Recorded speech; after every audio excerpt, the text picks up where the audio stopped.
Hi, I'm Wendy from Potent Living, choosingmylife.org.nz. This is Phil Tate, and we're having a conversation about Co Evolving Mutualism. We're both regenerative practitioners. So, Phil, we were having such a good conversation. I'm just going to ask him this question. How do you know in your life, Phil, how do you know your relationships have the quality of co-evolving mutualism? Or what do you see that? How do you see that?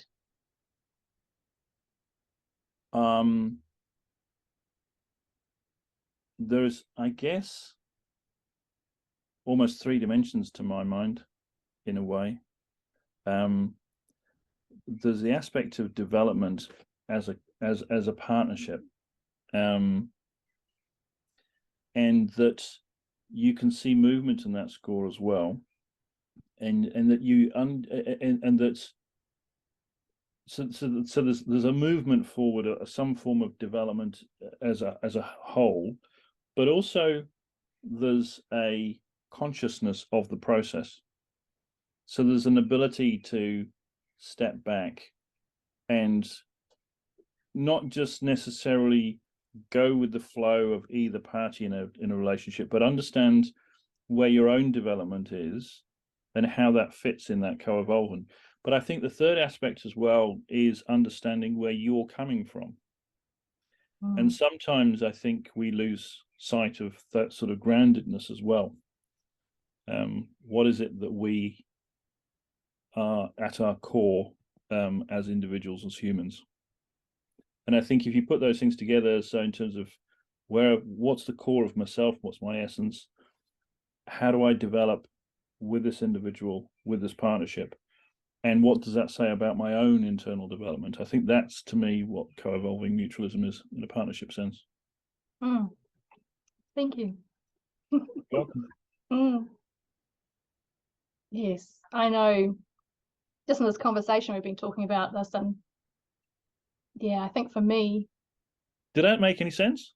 It did. Thank you. Yes, it did, and it made a lot of sense to me. I think there's definitely that awareness of evolving your own self, how you're evolving, and the other person, and they're doing it together, isn't there? There's like, we are doing it for us, but you're not losing yourself. It's together. Yeah, and I think you could argue, coming back to the earlier part of the conversation in terms of success or failure, you could say that even those who objectively don't have a good relationship, maybe there are arguments or whatever it might be, if there are those things present where they are striving to go forward together somehow, that I guess there are these relationships where it's quite what term tempestuous and the rest of it, but there was a mutual admiration there, a development, and also a sense of their own identity. You could say, well, that's just as successful as a relatively, what would, for example, externally to others be our relationship, a relatively placid relationship. Nothing being chucked across the room, no screaming arguments and the rest of it. But as we talked about before, if you are in a relationship where you're kind of not really sure where you are as an individual, you're not really sure what your own essence is, you're dictated to by the other, and there's an element of drift. That is not a co-evolving mutualism. No, although I suspect that maybe it could be you're evolving it's not safe. Yeah, mutually, but there's not the consciousness there, which I think is as a regenerative practitioner, where the idea of consciously, there's an element of consciousness to co-evolving mutualism. I would actually think maybe it's parasitical. The thing that struck me, it's lying on its side outside my window now, and I suspect the one was done over by the other. But when there's a tree and there's another parasitic tree goes up the outside of it, and to what that is a living system, but and there is a reciprocity, you'd have to say, in a parasitical relationship, but we tend to be quite, the term, if I said that well, I mean, it's to a certain extent you could argue partly around some of my thinking in terms of fuck order, in terms of saying, well, I probably need to sort of think about stepping backwards, because the last thing I would want is some form of what I would term a parasitical relationship, where I'm just drawing value but not provide anything back. I'm just trying to think though whether I think there's an agreement, isn't Sorry? there? There's an agreement in there. Yeah, there is. There's certainly an implicit agreement, and that's the co-evolving bit. That's the mutualism bit. I mean, if we think of the natural parasites,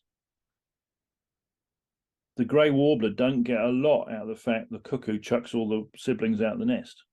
The broader system, the broader ecosystem, must, in a sense, I guess, if I'm trying to be biologically conscious.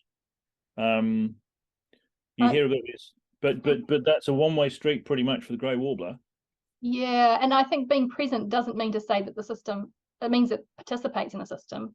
I mean, I don't think the living system itself is, I mean, I think there's consciousness there, but I don't know. I think if we are curating a garden, it's different to a bush curating itself, a piece of forest.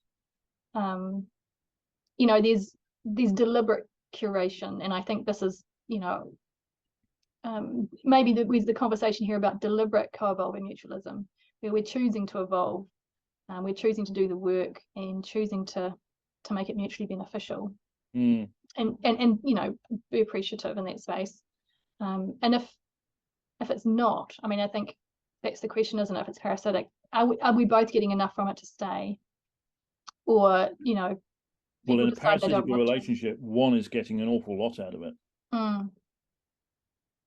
Ultimately, he's getting life out of it, in a sense, and drawing life out. Well, potentially drawing life. I mean, some of the, again, I guess I'm sort of focusing on the natural parasites, and some of which, I mean, you like the parasites. There's one that gets into the head of an ant, for example, and makes it do crazy things. Sort of there's some really kind of interesting parasites that have a broader function within the ecosystem, but the host is getting very little, well, getting pretty much nothing out of it. In fact, in that instance, getting brain disease. Well, some of us eat meat, some of us eat vegetables. If I eat the spinach, what's the spinach getting? So there's, from a living systems perspective. But I think two people is I think there's a humanness that says two people, it should be good for both parties, or maybe business partnerships. There needs to be, both parties are saying, yes, that was good for me, let's do that again. Well, we would say if one person is getting the primary benefit and there was an awareness about that it wasn't sustainable, and certainly sustainable, we would, from a practitioner perspective, would say, well, that's one paradigm down from regenerative. So it's not even sustainable at this point. If one person is getting all the benefit from it, I mean, you could say, well, on occasion, there will be one person that gets more than the other. But that's more a question of a temporal aspect. Because if you're in a broader relationship, on this occasion, Phil gets more than Wendy, Wendy gets more than Phil, whatever it might be. But you've got the expectation that in time, more will come in reverse. So the aspect of community, I suppose. There's also the aspect, like you're just reminding me, the difference of, and in the regenerative space, the discussion as to the difference between regenerative and sustainable, which is a big discussion. So I'm not pretending to know all about that, but I'm thinking from a co-evolving mutualism space, the idea that what you do naturally helps or participates with another person, rather than having to decide. So if a tree has leaves and flowers that fall on the ground, composts around, and there are insects that naturally work with that, and it naturally creates food for the ground and the grass and other things, and so and that also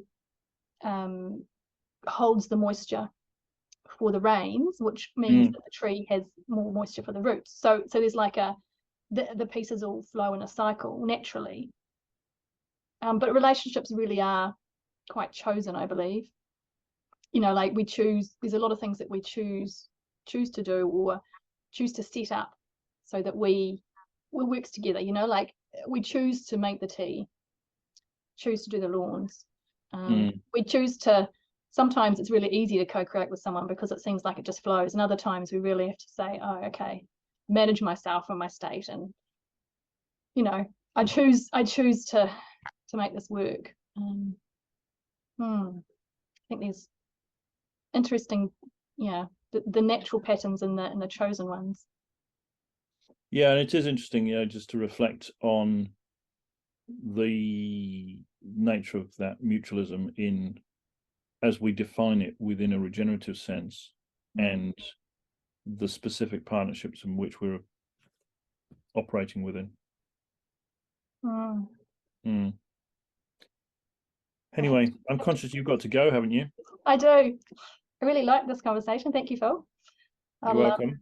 I'll pop it up. So anyone watching, I would have put it on social media. Bye. Alrighty.